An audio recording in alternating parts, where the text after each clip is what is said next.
बिस्मिल्लाहिर्रहमानिर्रहीम।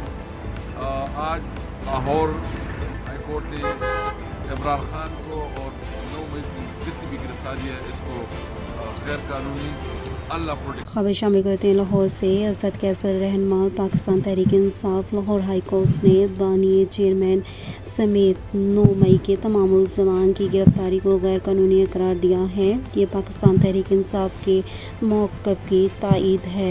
पाकिस्तान तहरीक इंसाफ एक पुरअमन जमात है जो कानून और आइन पर यकीन रखती है।